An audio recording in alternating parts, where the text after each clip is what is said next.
Most guys seem to view about once a week or less on average, and women seem to be a bit less than that even. So they may be closer to the few times ever. But those who do use, like if they say, I use pornography, then it does tend to be much more frequent.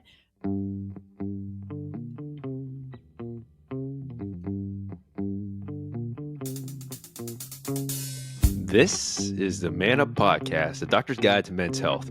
Each week on our podcast, we interview the top specialists of the field on various topics in men's health. If you have questions that you are too afraid to ask, we have the answers. This week, our episode is titled, Can I Be Addicted to Porn? My name is Dr. Kevin Jr. I'm joined as always by my co-host, Dr. Justin Dubin. Justin, how's that weather in Miami, buddy? Well, it's been fucking terrible, to be honest with you. It's been absolutely pouring. And one of my office, we had to emergently leave. Fortunately, I wasn't there that day. Wait, really? It was yesterday. And Aventura was completely flooded. My office was like, there was cars floating. Some people got stuck there for multiple hours. We tried to emergently leave today, but today wasn't bad. We just ended clinic a little bit early, just told everyone to come in early and just got everyone seen. But I think the worst is over, hopefully. But yeah, it was bad for a while. Fortunately, I was able to get in and out of work, but we had to close that office today because it was completely flooded. See, in the Northeast where, you and I grew up, we got our, snow days. I guess down in Miami in the Southeast, we're in the tropical areas, you got your rain days. So rain days and hurricane days. That's true. Man, you've been here for those. Some of us try to just get the hell out. Some of us got to work. Got to staff the hospital. Yeah, dude. So, but everything's going okay. Right behind me, if you're watching the YouTube, is the final minutes of the Panthers Oilers game going on right now. What's the score? It's 4-3 with 1 minute and 48 seconds left with the Panthers. Oh, we timed the recording of this intro beautifully, huh? Terribly, but it's all right. I lost my bets. It's fine.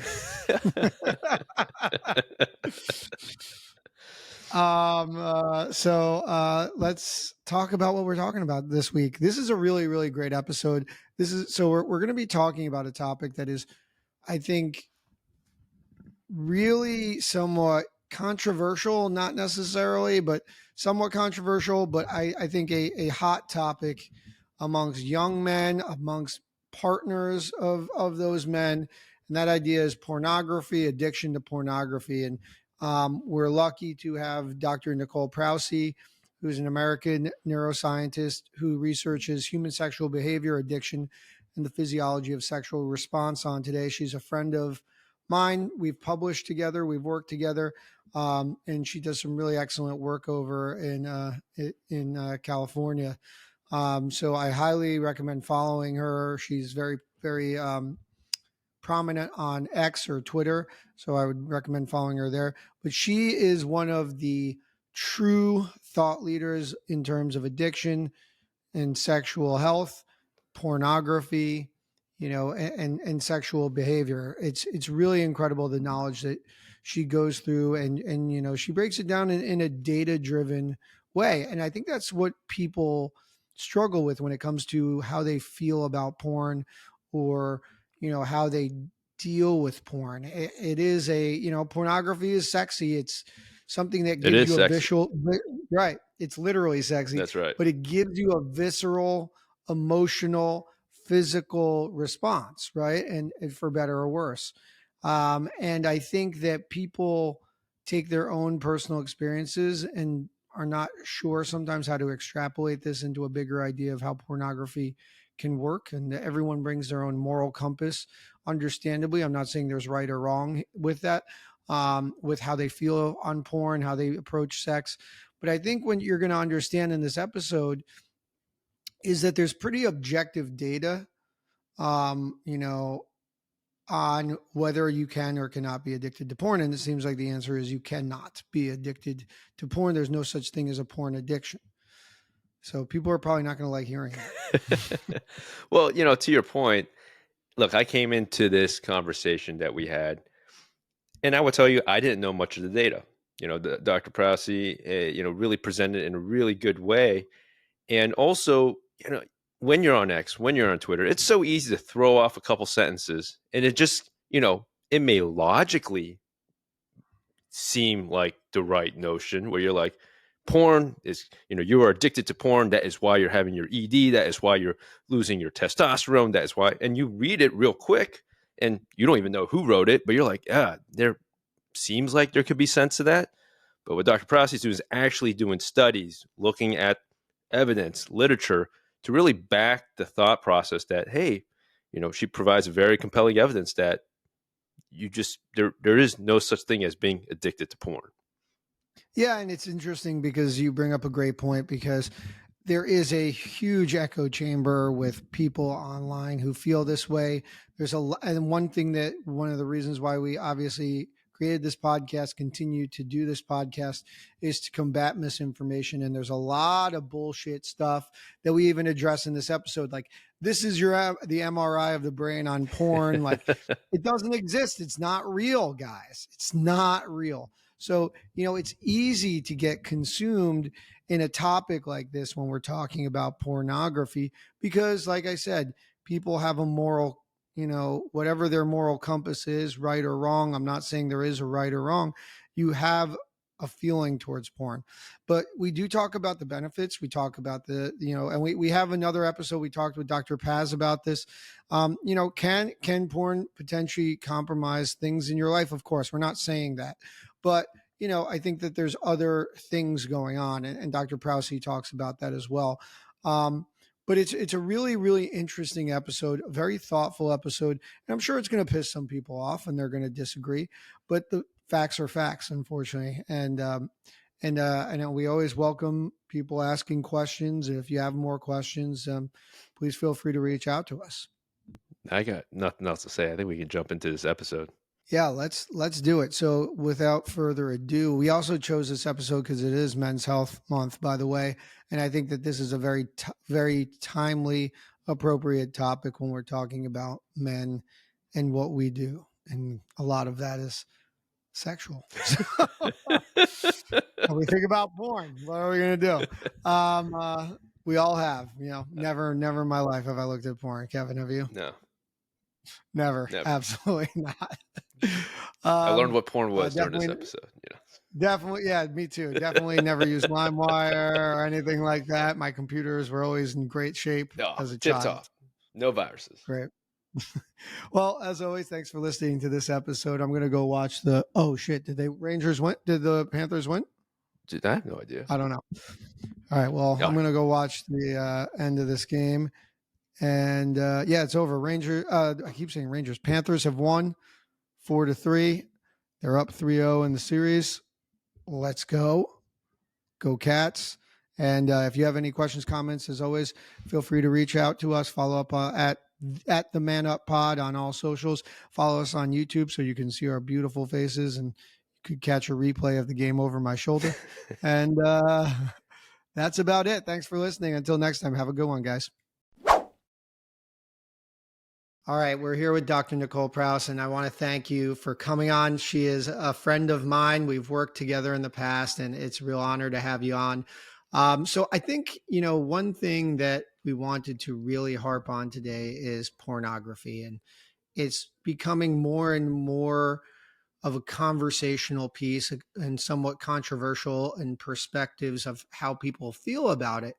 But before we really get into that argument, or if there is one, I do want to just talk about pornography in general, because I feel like everyone's using it, despite people claiming they don't use porn. I think porn is very, very commonly used, and I don't think that's necessarily a problem. But so I want to ask you, are people using porn? How common is pornography use, at least in the United States? Yeah, the estimates are tough on this one. We're always relying on self-report, basically. And if you ask adults in the US in a nationally representative sample, if they've ever seen it, overwhelming majority have in their lifetime. So it's somewhere like 80% of guys and 65-ish% of women, depending what you look at. But usually what people mean when they say that is like, how many are regularly viewing. And it's Right. like, well, what is regular and what is viewing? And does that Right. just mean masturbation? And as soon as you get into all this, you're like, well, then I don't know. And so the most recent nationally representative data we have has adults in the US, all genders, all ages in general, will say they view a few times.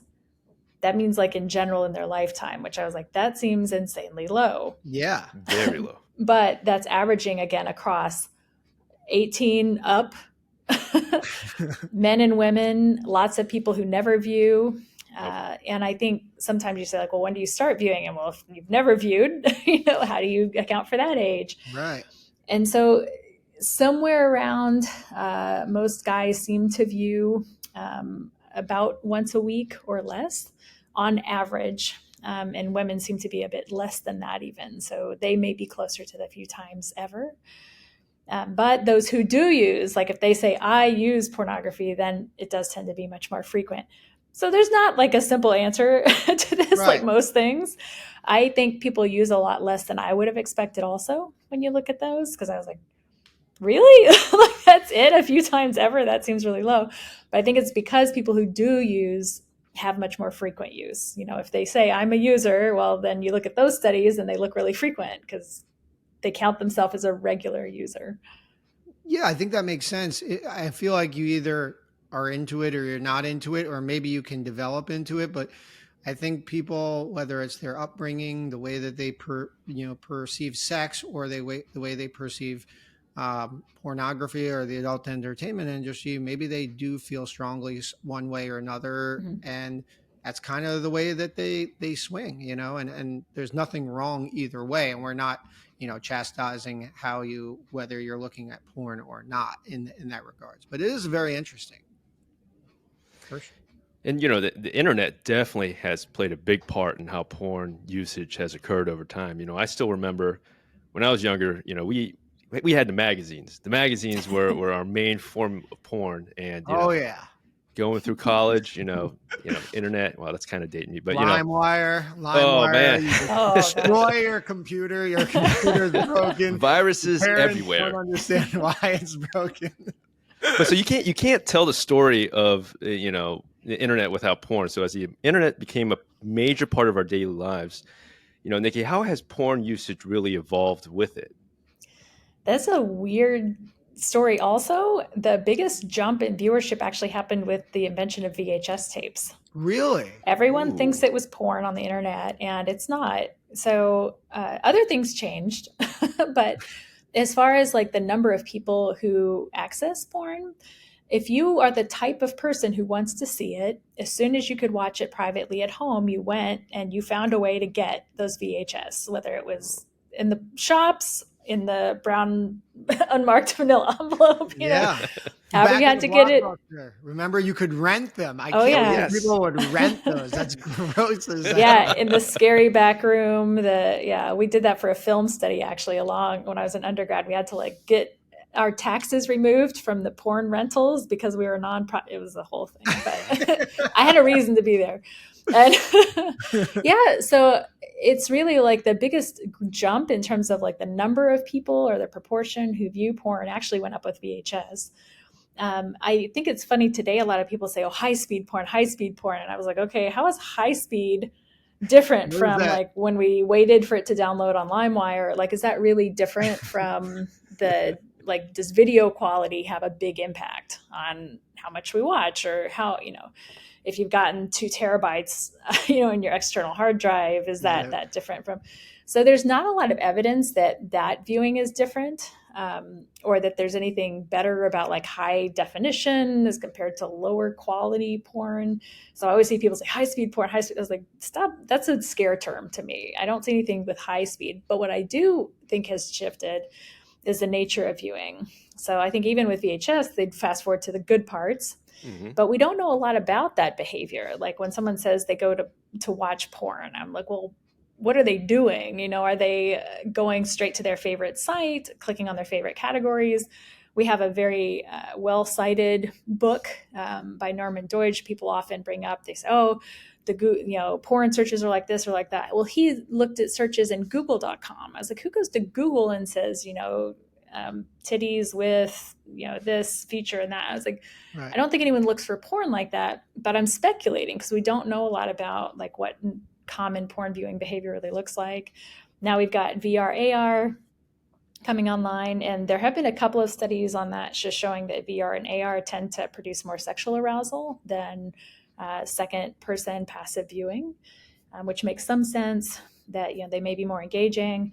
But I think we have the only data comparing genital touch to porn viewing. Genital touch still blows it out of the water. So Yeah, I mean, that so makes yes, there's like some gradation, but when people say, oh my goodness, porn, it's so you're not going to want to have sex anymore, I am not remotely worried about that because we have data showing many differences between these types of stimulation, including the intensity is vastly higher and different with partnered stimulation. That's so interesting. So as the quality of porn increases, we're still not really too concerned about touch because that's something that porn thus far has not been able to really satisfy Thus far. thus far. Yeah, well, that's one thing I always love pointing out is they're in the glabrous skin. So where we have hair, there are these things called C afferent fibers that are uniquely tuned to moderate stroking frequency by an ungloved human hand. Like it really seems to be that specific. And that type of Wow. touch produces the sensation of erotic. So I always say this is why the guy at the bar is creepy. That is, if he comes up and like does this, even if he hasn't said anything, you're like, stop touching me. Like that feels Right. inappropriate. It's because that's an erotic touch. And the body processes that particular type of touch differently, and it can't be simulated by porn. Porn does not stimulate C afferent fibers. So there are things like that that make it really qualitatively different in nature that I am not worried about people conditioning, their brain to pixels. Can they observe it? Can it influence? Possibly, sure. We should look into that, but I'm not worried about it replacing sex.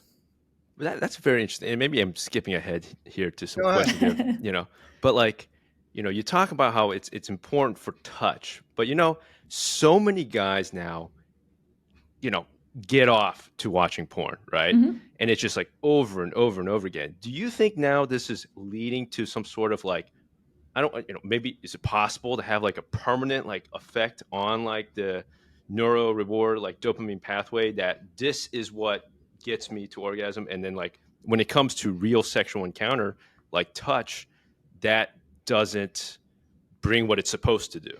Mhm. I know a lot of people have concerns about that, and I think we have the only data comparing real human partners in the lab to viewing pornography. And there are kind of two schools of thought on this. So one is, I may view more pornography because I have a higher drive in general. So I'm not only seeking out porn, I'm more likely to use toys and other types of stimulation. I may swing, I may do all kinds of different sex acts. The other is I view porn because, I don't like my partner. I don't like people. I'm isolating. This is what I do. And it really seems from our data to be the former. That is, people who viewed more pornography, when we looked at their brain, when we looked at their sexual arousal reported to the partner in the lab, they were higher. They were much more excited to engage with the partner. So it really, wherever they were using porn, it seemed to be associated with more responsiveness to a partner. We've looked at also at erectile responses in men who have sex with men. So those who viewed more pornography did not have a muted penile response to our test in the lab. It really seems like people who view more porn in general are just doing that among a whole host of other things that they like doing.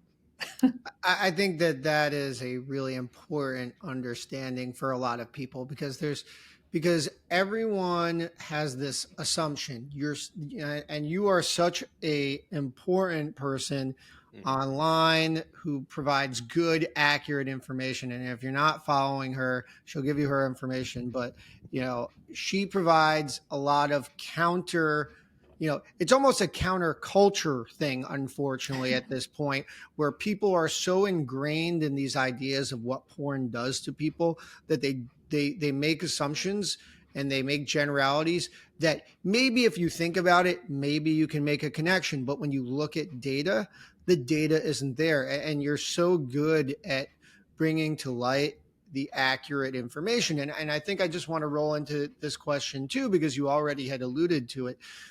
It's all over the internet now, is this idea of PIED, porn-induced erectile dysfunction. So in your opinion, can pornography cause erectile dysfunction? Or No. data? The simple answer. Porn by itself directly, no. We have lots of data. We have reviews on this now. Pornography viewing, like the amount, however you quantify it, sometimes is not associated with erectile functioning at all. Sometimes it's positively associated. That is, the more they view, the better functioning they report. And there have been some cases where they'll say, okay, in this subset of people for this area, it seems like there might be a slightly negative correlation. What it seems to be is there are cases where people have a lot of shame around their sexuality, and they're usually saying, I think I'm addicted to porn. Now, porn addiction is not a diagnosis. And so typically when people are reporting that, what they're really telling us is, I have a lot of shame or anxiety around my sexual functioning. The best predictor of erectile dysfunction for all time, even the older guys who may have other issues they all know more about than I do in terms of predicting erectile function, number one is still anxiety. So if you have anxiety around sex and you say, I also view pornography, I'm saying you're making a misattribution. You think the porn is causing this. And you may really have erectile issues, but it's most likely not related to the pornography viewing. It's the anxiety that you've built up around everything you're doing sexually. So is this, oh my goodness, is it because I did this? Is it because I did that? Was it my partner or something they said or did? And all of that anxiety can contribute to that feedback loop that says, oh, my penis didn't function perfectly last time. I don't care that I was drunk. I don't care that I was tired. It should work perfectly every time regardless.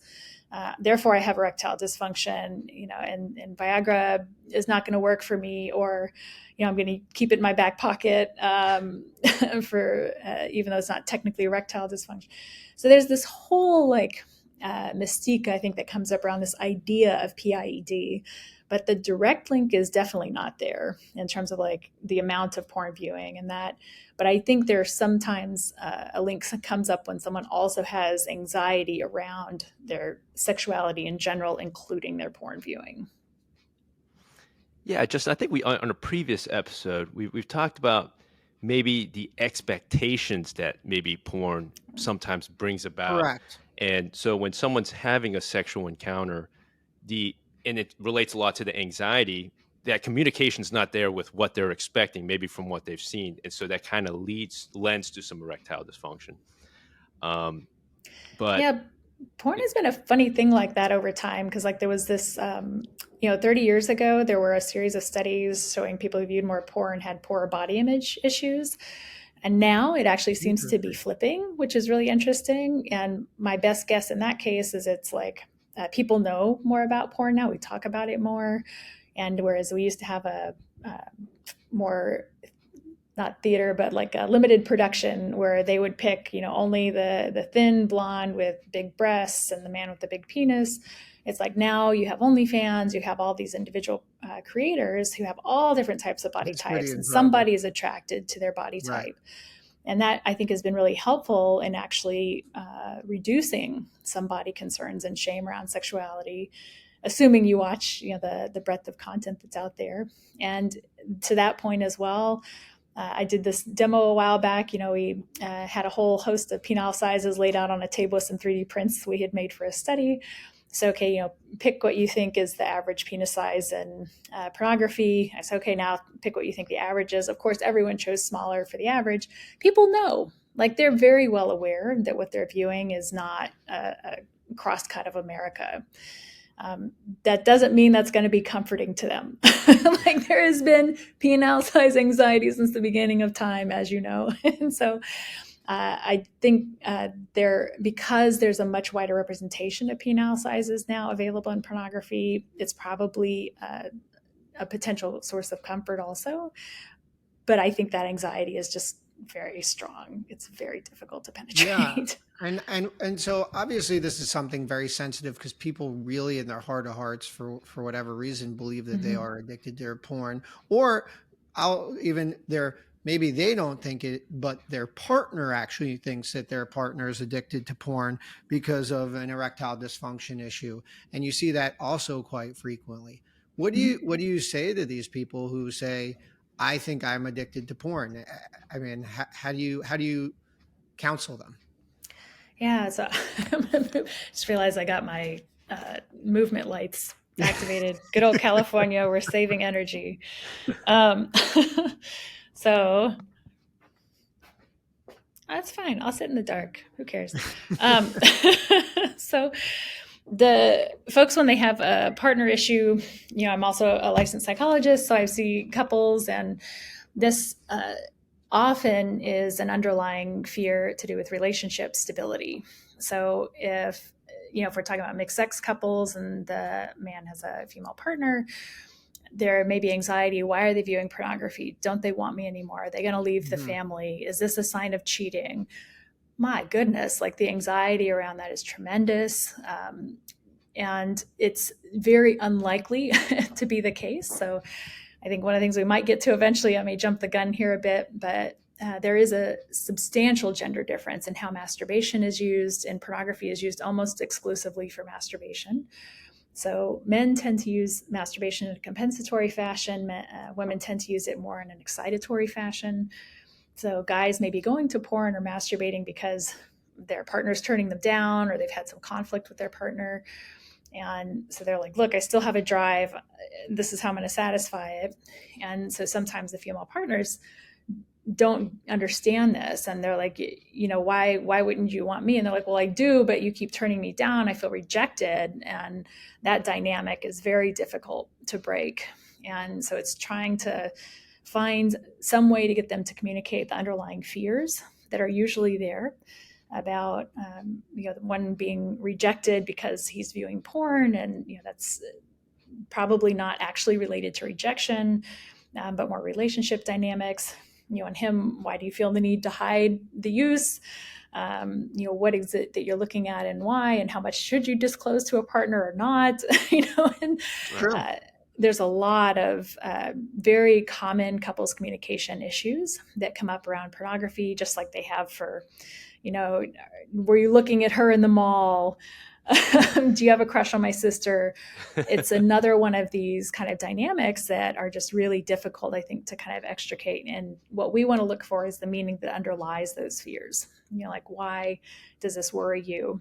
And I think part of what underlies that is that men and women are using porn for very different reasons, even though they're both for masturbation. It's fascinating. It's so important because, I don't know, from a guy's perspective, I'm sure Kevin agrees, I would never have thought to use porn the other way. No. Right? Like, it's honestly true, and I'm sure women feel the same way. So it's just something you do, I guess. I don't know.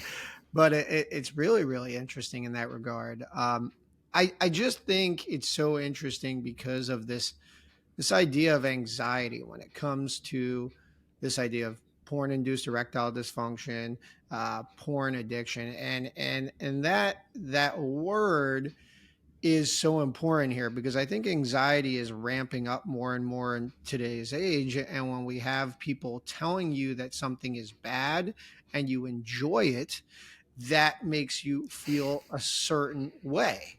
And I think the guilt of using something, or anxiety towards using something that gives you pleasure, but other people are saying you need to stop it because you would be better off, I think also is a convincing factor in maybe you feel like you have an addiction, or you feel like it's causing a problem. So, and I think there's a lot of studies on this. Perceptions towards porn is a bigger impact factor on actually using it. Is that correct? Perceptions towards porn, How you mean like using it, like how you're like, I think I've read yeah, like for pleasure, or like it's not I don't know, maybe I was wrong, but I thought that there was several, like, people, how they perceive their usage um impacts their sexual satisfaction, or with pornography, or something. But I maybe I think, thought I read a paper on that. yeah, there are some. I think it may just be a terminology thing. So Yeah.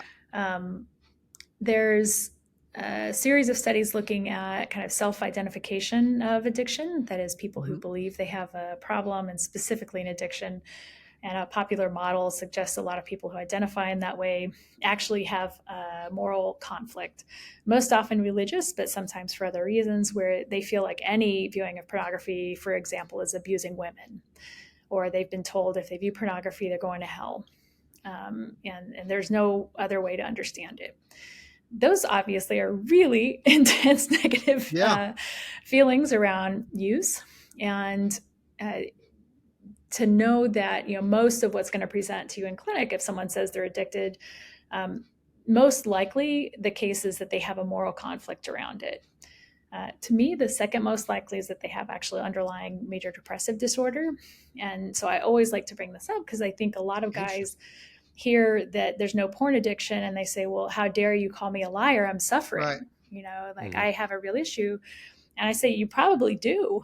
I believe a lot of these guys are probably struggling with depression issues, and they've been kind of misguided to focus their efforts on their pornography viewing instead of thinking like, okay, I don't feel effective in my life. I feel down all the time. I feel drained of energy. I'm hearing all these descriptions. I was like, all right, depression. Like these are all depression symptoms. I was like, the psychologist is like, where's the discriminant validity? Is how we talk about it scientifically.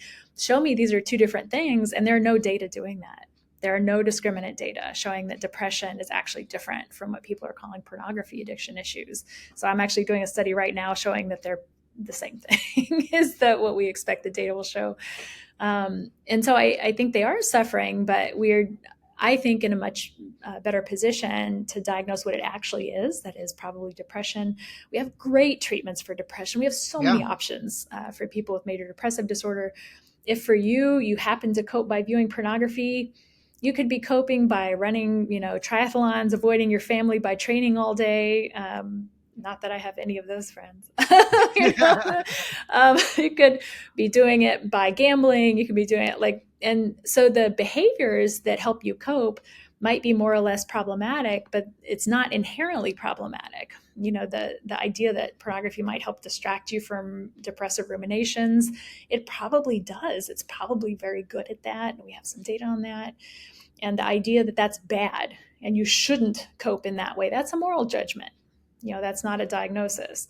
So I always want to say, if you feel like you're viewing too much, is it possible that you may be struggling with something else that is just manifesting as like, this is how I distract myself, or this is how I get out of the things that are distressing to me? That's very interesting, because I'll say, anecdotally, I've met patients who have talked about how they feel porn has consumed their life, where it's like they're like every few hours they need to watch it. But you make such a great point. Maybe it is because they're just trying to get away from what's kind of going on in front of them. They're trying to get away from that moment, and porn kind of seems to be their vice, much like how you said gambling or some other thing could be a vice. That is their vice. Now, is there would you ever say you have to be concerned at some point if you're consuming too much porn, or is there no such thing? It's funny. There's a pretty strong quadratic effect with porn viewing. So people tend to report as kind of superior, for what it's worth, sexual functioning or relationships when they have low porn consumption and very high porn consumption. I was like, what is that about? Yeah. That doesn't make any sense.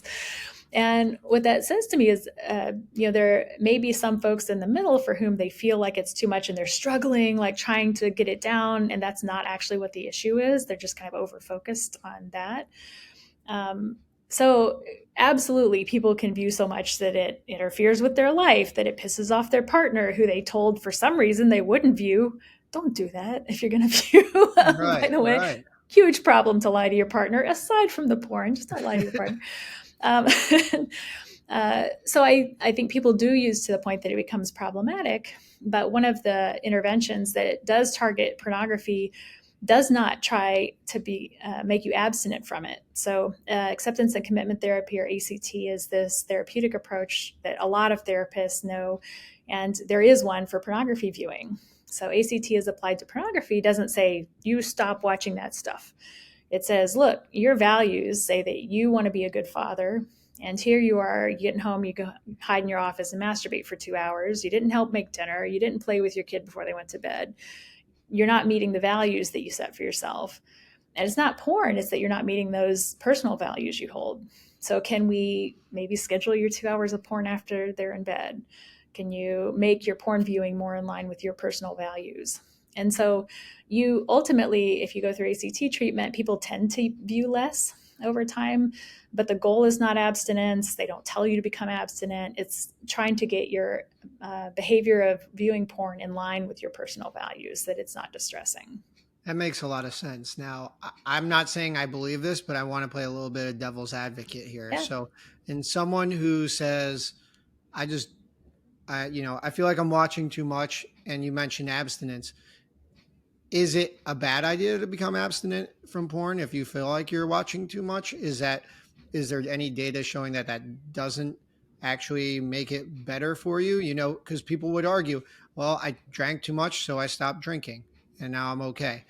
Is there an argument to be made that maybe stopping is okay completely? So there is, as you might be familiar, a long debate in like alcohol research Yes. on competition between abstinence and harm reduction. Mhm. And I think at least as far as inpatient, there's a pretty strong data showing, at least in that case, like you probably only need inpatient treatment if you're to the point of needing a detox for withdrawal syndrome, which we don't have with pornography or sex. So, Right. so it's very unlikely to be, to that extreme. But if we're, sorry, I've lost my track of thought a little bit. So I was saying, like, okay, if we've got porn use that you said is very heavy.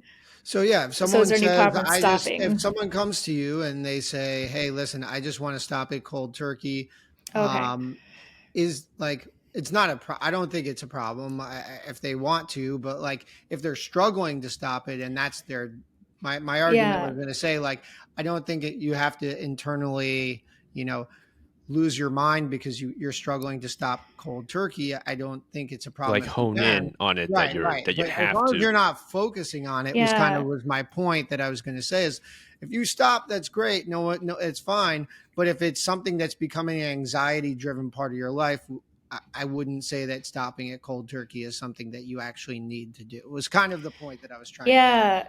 So I think this is part of what drove some of our research in this space is there was this evidence from AA when people who are following an alcohol abstinence model would fall off the wagon, they'd say, well, hell with it. I had one drink. I'll just get blitzed. And Right. we see some of that kind of effect in abstinence models for pornography viewing also. That is when people say, I'm never going to view again. I'm done. And they say, yeah, you start to see this struggle with posts on support forums that people saying, I thought about I looked at my sister's cleavage yesterday. Was that a relapse? No, what? I did this. I touched my penis in the shower yesterday. Was that a relapse? Like, what happens when you Whoa. start to think about where is that line? If you're Yeah. trying to be abstinent from porn, it's never just porn. You're like, well, what if I remembered a video that I saw when I had sex with my girlfriend? Was that a relapse? It's a It is great not point. clear. And people start to obsess about, my sexual behaviors even more so than they did before. This causes so much distress that some people say they feel suicidal as a result of having a relapse in this space. So I would say, especially when we don't have a withdrawal syndrome, we don't have something we're worried about, imminent death from stopping. I really see no reason to have an abstinence goal, especially when the effects appear likely to be very negative. That doesn't mean you can't cut back, or it might not naturally fall off some, but I would much rather see people using an ACT or acceptance commitment therapy style approach where it's like, why is this in disagreement with my values? How can I bring it back in line with my values? Not how can I stop doing this behavior or anything that remotely resembles it or worries me that it might resemble it for the rest of my life. It's like, Right, right. No, it it's makes sense. very distressing. Yeah. So, the internet has allowed a place, a forum now, which is quite amazing for us, for anyone to go on and just kind of discuss. It's a great, square to discuss. And so there are a lot of bad players in the space of porn, relationships, and this idea of porn addiction. And you kind of just touched on it, talking about how, like, people, talk to each other saying, oh, like, what line do I draw in terms of abstinence? So do you have any credible resources for our listeners that you recommend, people read online for good, accurate information in regards to, this? It's tough because there are very active anti-porn groups in the US that have multi-million-dollar advertising budgets, and scientists usually work for nonprofits. Yeah. So Yeah. we don't have websites, promoting a balanced viewpoint. And, even with mainstream media, it can be tough to know if they talk to people who have, this or that bent or background. So I'm sympathetic. It's very difficult to find good information, especially on this topic. And one resource I just came across that actually seems to be reasonable is if everyone's playing with ChatGPT, it's got its own issues, but there's scholarsai.io right now. We'll see how long it Yeah. hangs around. But it uses filters for actual published scientific papers. And I tested it out a bit, kind of going both directions. What are concerns to have about pornography? What are benefits of pornography? And it created a reasonable reference list for both. And their actual papers, I clicked through and made sure they went to real papers, not ChatGPT style. And so I said, this is not a bad, if you want to try and kind of go to the source. I'm always worried of people, doing my own research because, oh my God, like it's so true. bad. And it's hard. Like we have made it difficult as a science with predatory journals and all this publishing mess for the public to know what's a good reference or not. But what I liked about what Scholar AI was doing is it seemed to be able to generate kind of information on both sides, provide links to the article so you can check it out, see if you understand what it was summarizing or even agree with it. And it wasn't terrible in my experience. So that just triggered a thought that I even saw it today on X. And I think you're the perfect person who always responds to this. It's always the guy who's like, this was an MRI of my brain when I was on porn. This is the MRI. Oh, I saw that. When I saw that. after porn. I Can saw you that. just comment on these bullshit MRIs? Yeah. So there was one in particular that was going heavy, making the rounds. And I was like, what is this thing? Because I do neuroimaging research. I worked in that space. And mostly I work with the EEG. And I was like, I don't even know what this scan is. It looked kind of like PET, but with a really bad MS Paint job. So that's what I assumed it was. I eventually tracked this down to a website that's offering a religious anti-porn program you could buy. I won't mention what they are. But it had a brain image, this is normal brain, and then cocaine brain and porn brain. Of course, the porn brain looked the worst. And I was like, I looked through, there's no study attached to it. The center doesn't do research. The guy who supposedly authored this thing, was asked some questions about the brain, was pointing to the wrong area of the brain when asked about different regions of it. Maybe he knows. It was just, I've been in those situations, the interview is weird. Right, it could be say stressful, something dumb. But it's just fake. It was straight up fake. And so I wrote up a little review just to say hey, this doesn't actually come from any source. This is created. It's not clear from what. It looks maybe like positron emission tomography that's been perverted for this purpose. And they're just selling stuff. And so it's crazy. Everywhere online. Yeah, that tweet, Justin, that you saw got retweeted so many times, liked so many times. It pops up literally maybe once every 2 months. The algo just keeps wanting to push it. Why? Yeah. I mean, because I think we also, our algorithm on these things is men's topics. So it's going to eventually come up. That's our algorithm. And that's, kind of the world we live in. So I think when people are looking for information on self-improvement, obviously that's going to be a topic that has become quite popular over the last few years. What was I going to ask you next? Well, I think we've talked a lot about, bad things about pornography, but or things that we thought were bad and clearly are not. But what are some of, you talked about a lot of pleasure, obviously, with pornography, that people who use a lot of it end up actually being hypersexual and very, enjoy their sex life. What are some of are there other benefits of using pornography?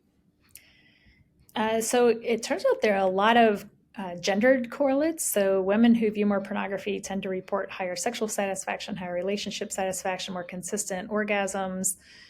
Those who view clitoral stimulation and pornography become more likely to stimulate their own clitoris, which I think is great because that tends to be the way women experience climax who want to experience climax. So a lot of the data for women are quite positive, which is different than the male data, Right. which is so weird. And there's even some for youth, which I realize this is going to be uncomfortable for some folks, but youth who view more pornography do have more accurate genital knowledge, so they know where stuff is, which makes sense. It's right up in their business. So they do learn kind of what those bits are, for better or worse. I'd prefer they had a different method, but such as it is. Also, youth who are LGBT identified tend to view pornography and find representations of their desired orientation that may be useful for youth, or they say it is in qualitative work, of like if I'm in a rural area where I don't have West Hollywood down the street, which we have here, plenty of representation. You do not feel shy about that, having that desire here. But you might if you're living in rural Montana, and now you can see a representation of someone who likes what you do online. So you may feel acceptance there, and that's what you say. So I think there are those benefits when we have discrepant desire in couples, women who use that to excite themselves and co-view with partners tend to experience that positively. And co-viewing in general tends to have positive effects. So it really, like a lot of the negativity I think people are worried about is more about youth viewing and kind of bad information when they don't know what porn is and no one's telling them. Or it's male correlates that seem to have to do with like their use of porn to masturbate and not being with a partner or having a partner who rejects them. Yeah. So if my wife is listening, maybe co-viewing, right? So, we've talked a lot about, this thought of, is, porn addiction, but, in a kind of similar vein, sex addiction. Can someone be addicted to sex? I don't think so. The trouble, of course, is it's easy to study porn in a lab. We can slap a video in front of you. I can't tell you how long it took us to get a partnered genital stimulation protocol through the IRB, the Institutional Review Board. That's our ethics oversight that's federally regulated in the U.S. by Department of Health and Human Services. So the real work that you would need to do to show that with sex is very difficult to do for the ethical constraints around it. And we've tried. We have some data that suggest it's inconsistent with an addiction model. But we're not really studying sex even with ours. Like we had one person manually stimulate a female clitoris, and it was only in this like really constrained experience because that's what we could get through the IRB. Right. As soon as you have people come in, you say, okay, like have intercourse. Well, now we've got two problems. We've got all these ethical issues that come up about being sure people feel free to say no and stop at any time and don't feel pressured, and then you're paying people for sex for participate. That's the whole ethical thing. But then the experimental issues are huge. Because when we lose control and just say, come in and have sex, what am I studying? Right. How long do you have foreplay? Yeah. What is foreplay? What's your script? It's a mess. And so even though our like genital manual stimulation is super constrained and weird, I was very happy to have those data because we have nothing otherwise, right? Because you just can't say have a free for all in the lab. You have to constrain those behaviors, and every choice you make is limiting the way you can interpret how it may or may not apply to real sex. Because arguably, like some of the pleasure in real sex is the inability to anticipate what happens next. It's the excitement of where are they going to touch next? How fast are they going to do this? Do they do this next or that next? And so all that excitement when you're using a regimented protocol could be lost. Yeah. So it sounds probably like it's not, but I guess it's kind of up for grabs. Yeah, I was like, if you really want to say the direct test of the kinds of things we would need to do to determine that would be very difficult to get direct data on sex. Makes sense. So, I mean, I think I want to end on a little bit of a different note here. I mean, you're a specialist in sexual response. You're obviously incredibly knowledgeable in almost everything, pretty much sex. But you're also It's very broad. knowledgeable in the female orgasm. And as men's health experts and sexual medicine doctors, we really know that men really need to improve their sex lives. And we've had several, specialists come on and talk about the female anatomy, talk about, their relationship with their female partners. If you are a man who has sex with women, but we do need them to also understand more about the female orgasm. So for our male listeners, can you kind of give us a little bit of a breakdown behind the female orgasm and how that is there any knowledge that our listeners would really key in on to become better sexual partners to their female companions? Yeah, I'm going to give you some dangerous knowledge, and you better not misuse this. So, in general, when we look at the contractions associated with climax, so from a physical perspective, climax is defined as 8 to 12 contractions that occur in a stereotype fashion, starting 0.8 seconds apart and increasing in latency to their termination. If you look at a trace from a man and a woman, you can't tell them apart. Interesting. So this reflex is actually quite similar between men and women. Of course, it's experienced very differently in context. Some may say, "Oh, that was a good one," right? So clearly, the context matters for how they're experienced. But otherwise, it's a reflex. So, what is unique and what we have data on, and what we're trying to collect the comparable data in men on, so we can publish all of this together, is we tested a number of women, and we were recording traces from their body while they masturbated to climax. And our only request was, when you have a climax, press the button. When it stops, press the button again. That's it. That was our only job. And then we looked at traces from their body. And surprisingly, we thought they would have more trouble, but all the women we tested, of like 24, had climax in the lab, self-stimulated. And when we looked at their body traces, about half of them didn't have a climax when they say they did. Now, we did a lot to incentivize them not faking for us. I don't think they faked. They knew we had a sensor in their body. This is not. Right. It doesn't help them in any way. We tell them we pay you regardless. We give them a way to tap out. If you just decided this isn't your day, just hit the button again. You can tell us in the questionnaire afterwards. Like, we gave them lots of excuses, like this is a difficult setting, clearly. We don't expect you to be superwoman here and overcome all. If you can't, you can't. So I don't think they were lying to us. I don't think they were faking. I think a lot of women don't know what a climax is. And I know that's going to get me in trouble. Wow. So of course, as soon as I start telling guys in the public this, I'm like, I knew it. I'm like, stop it right now. So this is why I say it's dangerous knowledge. My collaborator disagrees with me. He thinks that women are more likely to have different types of climaxes, and that maybe we're just documenting it for the first time. Interesting. Of all the men we've tested, I've never seen this with guys. They only say they had a climax if they have contractions.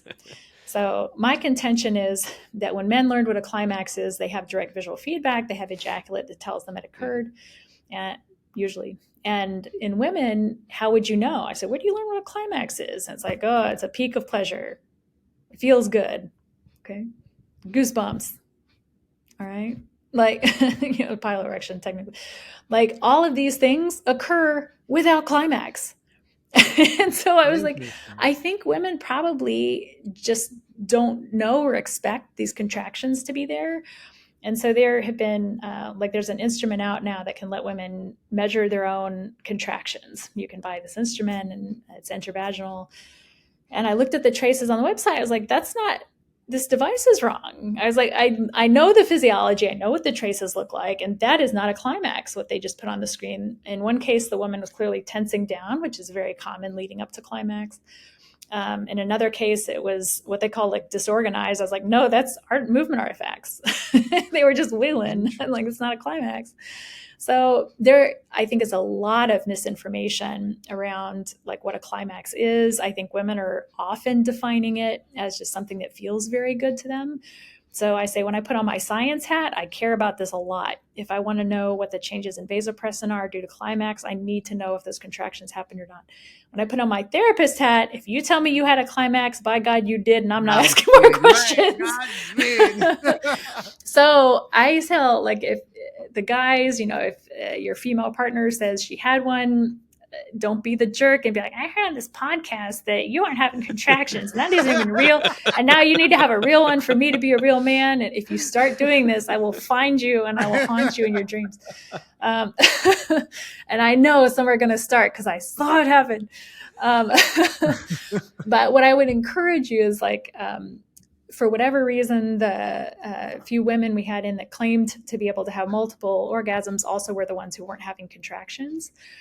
And so what I think this might encourage women towards is if you read stories about like multiply orgasmic, high functioning, like, oh, she had 30 orgasms in 5 minutes, there's a good chance she didn't.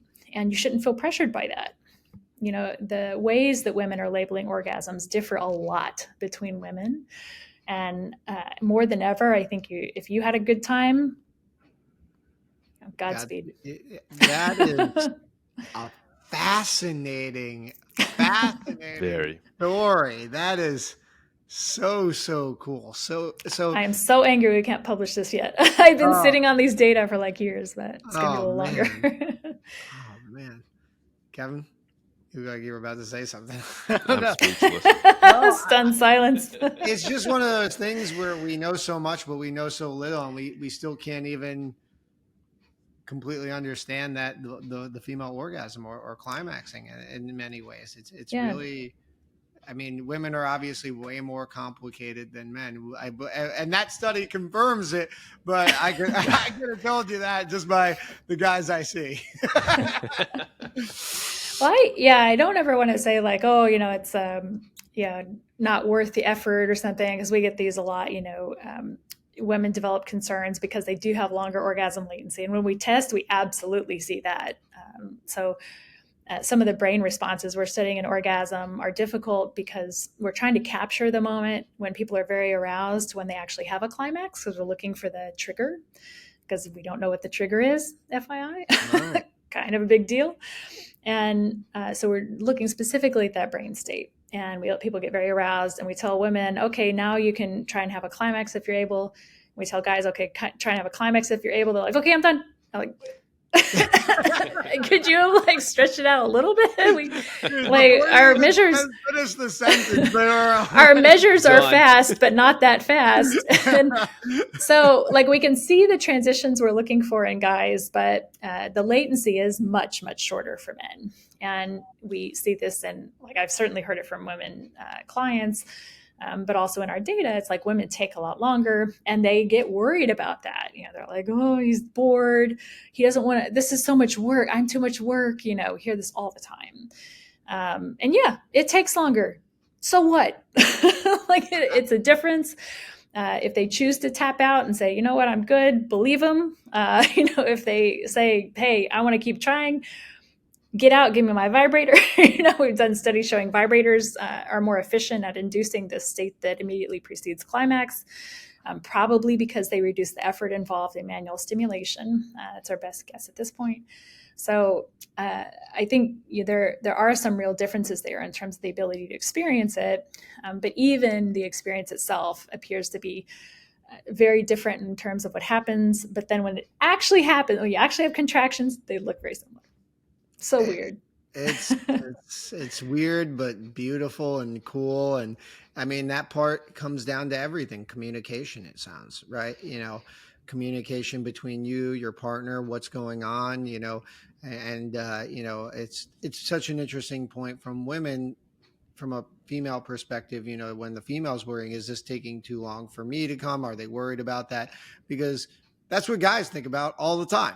That's literally what guys think about every time they have sex. If you ask any one of my patients, Kevin's patients, that's exactly what we're thinking about. And so it's very refreshing to hear that, it goes both ways. And I think that it's Totally. just a nice way to think about it. I don't know. Kev, any other questions, comments? No, I thought this was a fantastic discussion. I learned a lot. Oh, Nikki. I mean, Nikki, you're so knowledgeable. Thank you so much for, setting the record straight on porn, its relationship to sex, and also giving us a little bit of physiology lesson here with the female orgasm. So where can our listeners find you? The easiest is probably my librocenter.com. I just have a general website. I keep the links to all social stuff, and I post a lot of research tidbits on Twitter, X still. We'll see how long that lasts at Nicole R. Prause. Yeah, she's so good. you definitely have to follow her there. She's a really wonderful wealth of knowledge. So thanks to everyone for listening. As always, check out the site.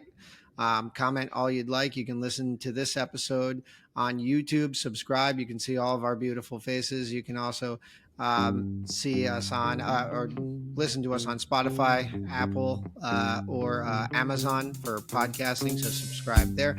And you can follow us on all our socials at The Man Up Pod on TikTok, Instagram, and Twitter X. For all three of us, thanks for listening. Until next time, have a good one. Bye.